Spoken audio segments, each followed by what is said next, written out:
Hello everyone, welcome to another Night Gaze Gaming video. I wanted to put out a quick video on a big change and a ruling that kind of came out, and there was quite a bit of argument kind of surrounding this, but I just kind of wanted to talk about what's going on with it, what to expect, how to use it, and in my opinion whether or not you should be using it. So we are going to be talking about Unshrouded Truth and some of the rulings that's come out around that. So as you see here, Unshrouded Truth, when your movement, sometime during your movement phase, this is anytime during your movement phase, you can target an infantry, have to be within 9 inches of a psyker. You remove them from the battlefield and set them up anywhere on the battlefield more than 9 inches away from enemies. And until the end of the phase, your unit is not eligible to be selected to move.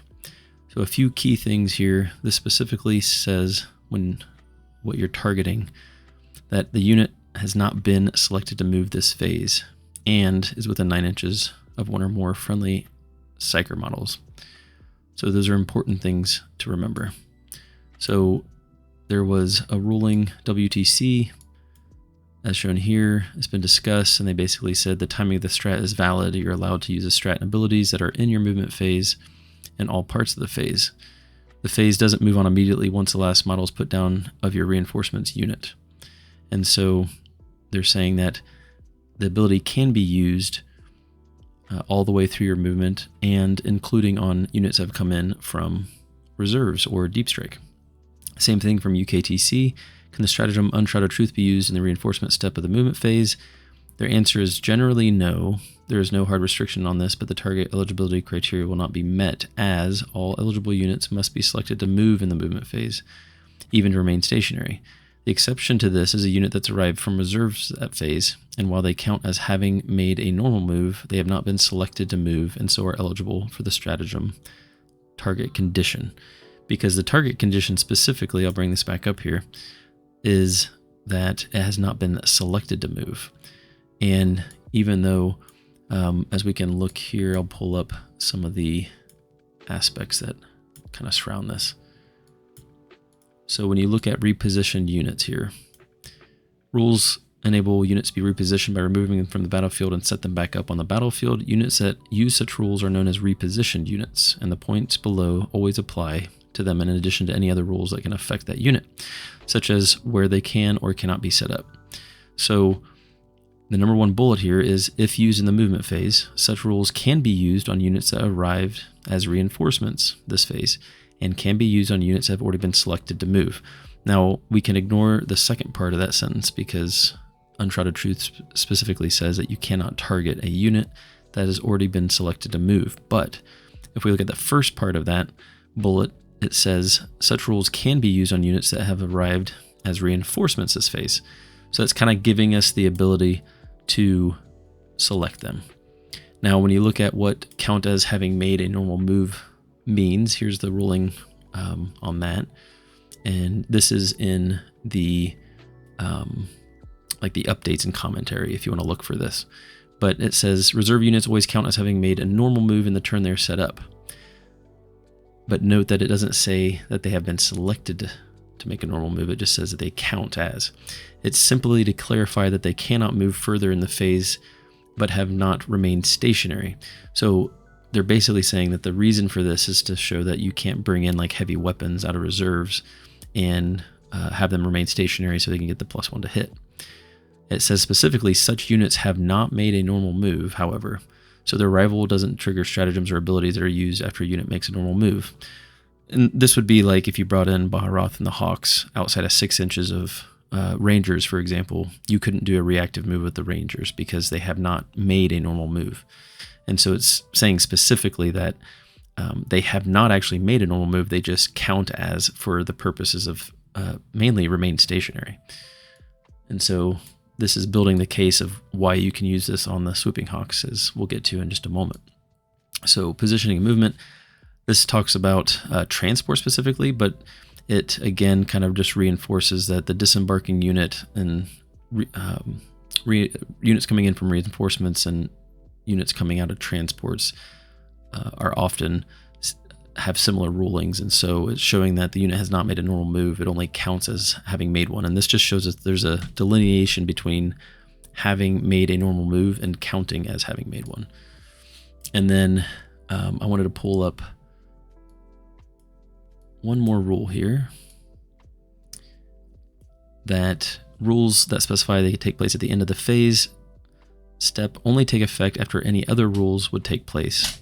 And this means that it is not possible for a player to make use of any rules that would take place during a phase step once an end of phase rule is taken effect. The next phase step does not start until after all such rules have been resolved.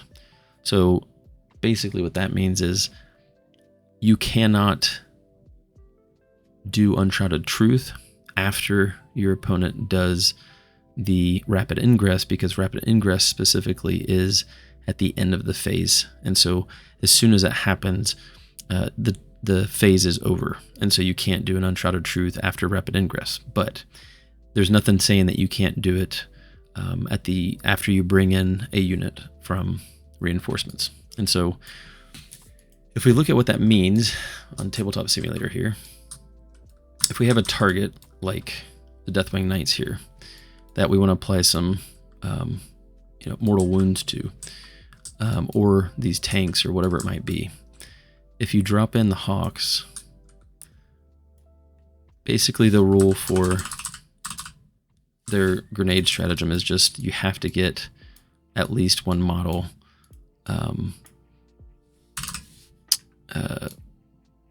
within 8 inches. And so we can actually pull these guys out here back to just under 8 inches. And then we can string them back this way however we need to make sure that we end up within range of a Psyker. So we have like a Skyrunner here or one back here. So you could imagine, like, even if this tank was pushed back further, and this was the tank that for whatever reason we wanted to get to, you could really string this ability, string these Hawks out in a way that, because of the size of their bases, just keep everything within 2 here and basically make the little line however you need to make it, so that we can easily get within range of a Psyker. And once they drop, you do the Mortal Wound Bomb to the tank, and then that happens as soon as they come in from Deep Strike. You can do their grenade ability, and then you would spend a CP on Uncharted Truth, pick up the Hawks because you are within range of a Psyker. You can pick them up, and then you could either hide them to get ready to do it another turn, or you could just keep them nice and safe. I don't know, let's say you wanted to shoot at the Ballistus Dreadnought and set them back up at 24 inches to shoot at the Ballistus Dreadnought or whatever. So it's extremely powerful because you are getting their Mortal Wound grenade ability off, at the same time keeping them safe, because normally if you drop the Hawks in a line like that or just drop them too close, in the situation where like Deathwing Knights come in and now they're dead. And so being able to get the grenade ability off and then basically teleport them back, somewhere much safer, makes a big difference and makes the Baharoth and Swooping Hawks a much more usable and significant threat throughout the game, and allows you to use their Mortal Wound Bomb basically over and over again, really. And so I think it doesn't, to me, feel like it was intended, those rule sets were intended for a unit that has this ability with the up and down and the grenade ability.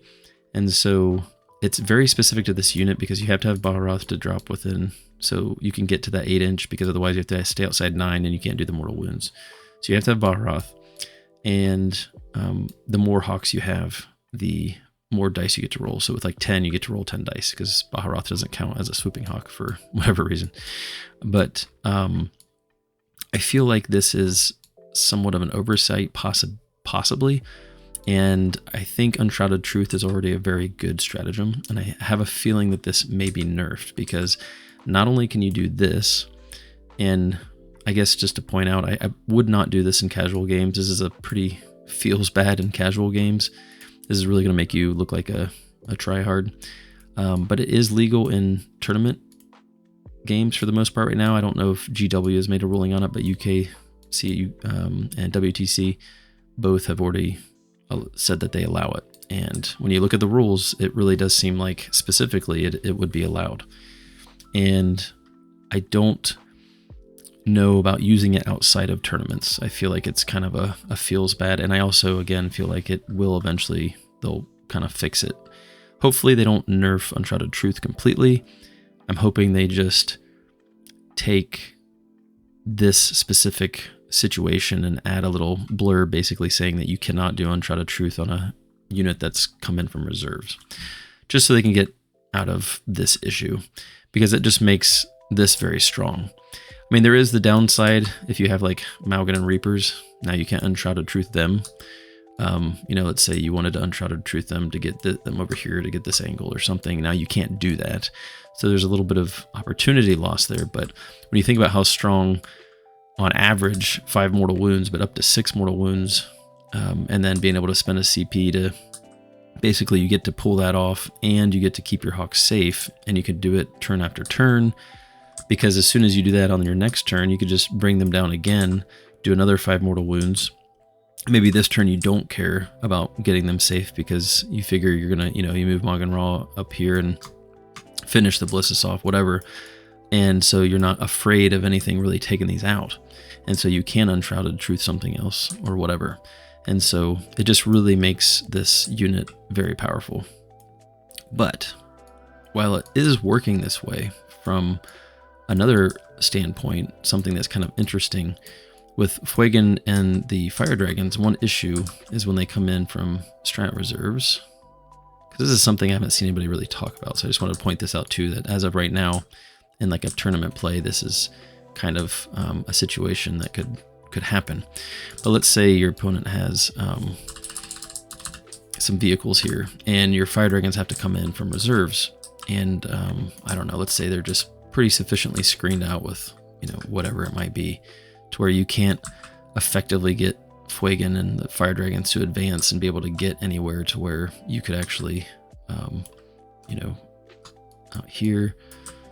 And if he's hidden behind here, it's like going to be really hard, even with an advance roll. You might be able to get to that tank.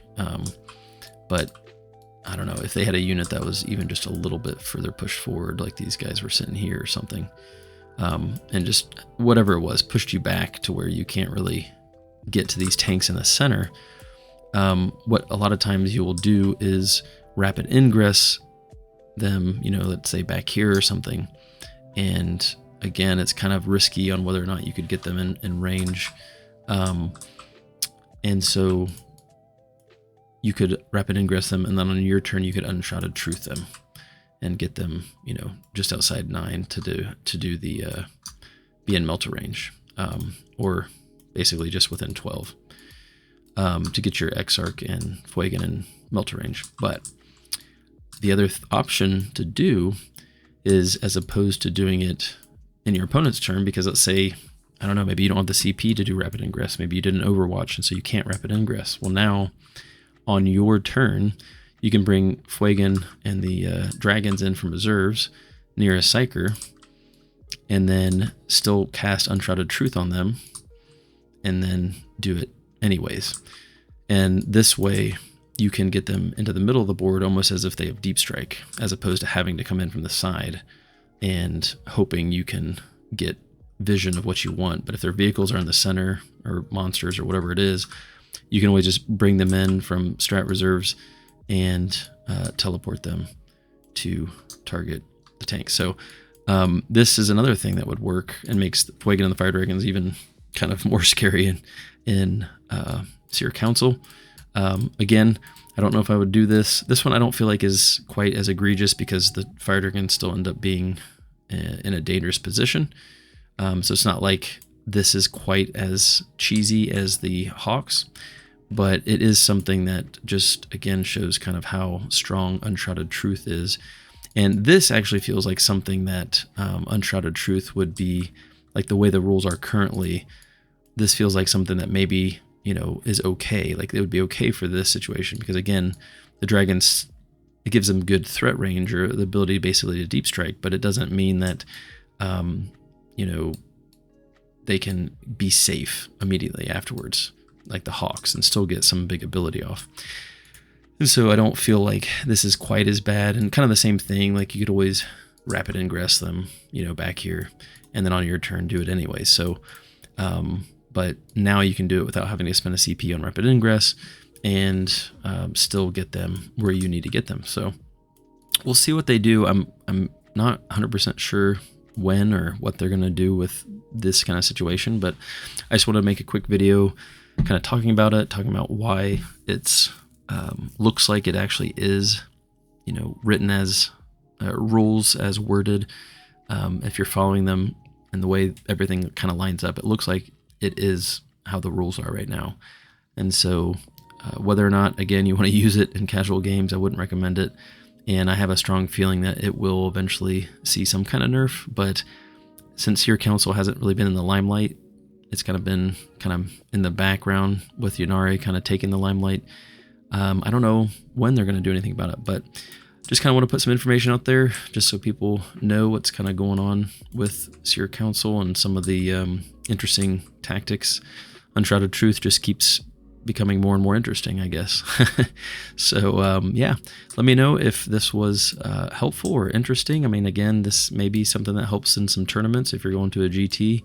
It seems like this is the way the stratagem will work right now. So if that helps you with getting another win, or it can really make a big difference. So I hope you found this valuable, and let me know in the comments what you think, whether or not this is a rule that should be nerfed, or if you think it's okay because you can't be Unshrouded Truthing, some of your other units, so it's kind of an opportunity cost. I don't know. Let me know what you think in the comments below, but thanks for your time, and we'll see you in the next one.